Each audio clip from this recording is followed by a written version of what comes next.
Okay, Sunday. Let's take a look at the day. We got a little bit left in the day here to kind of see how things play out, but let's go ahead and take a look at the Sunday. What's hard about weekend trading is you do get a lot of weird movement.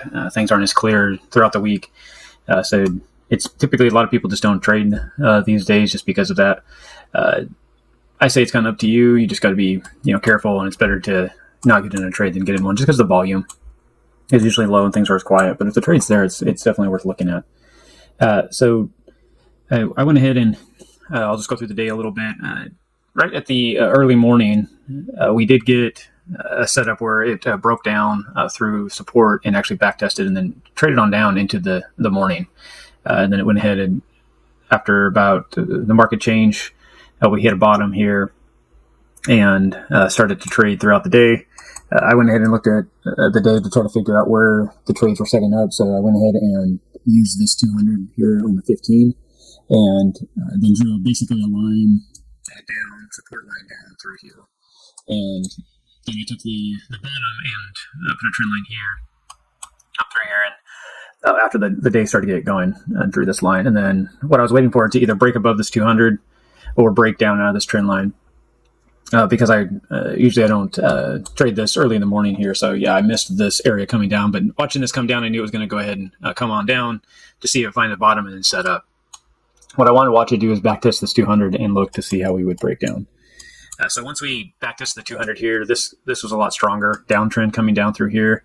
And then this is a nice trend line coming up here as we came down throughout the day. So I went ahead and looked for, as we broke through the 21 here with lower time frames is what I used in order to get into this trade and to help me out. So what I was using was the 200 that started to break down here and use that on the 1 minute with the 15 minute 200 here, the second test for the day. Because when it came up, these wicks right here showed me that it actually took liquidity out of this earlier move, but it didn't actually take the move out. The close of the candles were below this. So you can see it pulled money out of up here, which was a good sign of it going ahead and moving down. So I actually took this trade here, traded out for a full move.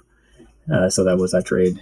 So now I'm looking for it to reset up into the evening. Sunday night into Monday sometimes has some good trades, so we'll just go ahead and watch that.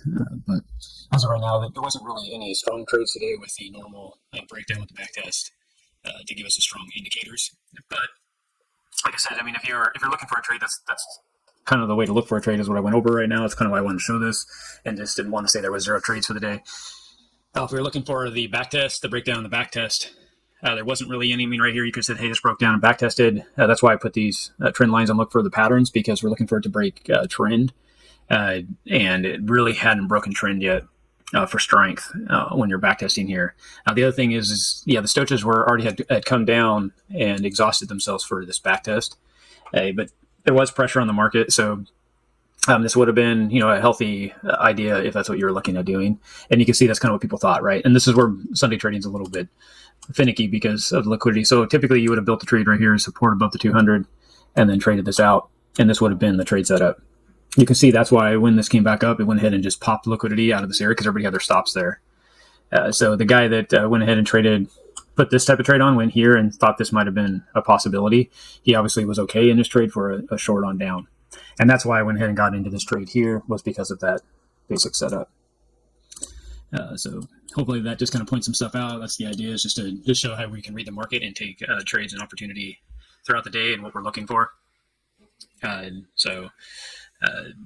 Other videos that we put out actually do show a little more in detail in this. And I would like to show more videos and more breakdown on how to get into this. But the basic idea is to break trend, backtest on the 21, which we could be doing, right now, even coming up and backtesting this area for a continuation. We'll just have to watch. Remember, we are at the end of the day. That's why I'm looking at this now. Right now it's 4:30. The market's going to shift here at 6 o'clock. So we'll go ahead and watch this play out here into the evening, and we'll look at taking the trade if it makes sense, and we'll take a look at it tomorrow again if we can, and we'll keep looking for trades and keep posting. So keep watching the channel, like and subscribe, so that way you know when the new update goes out. We try to send these out about 10 o'clock every day from the following day, and we kind of recap and then look for opportunities on the day that's currently in. So thank you very much, and we'll see you next video.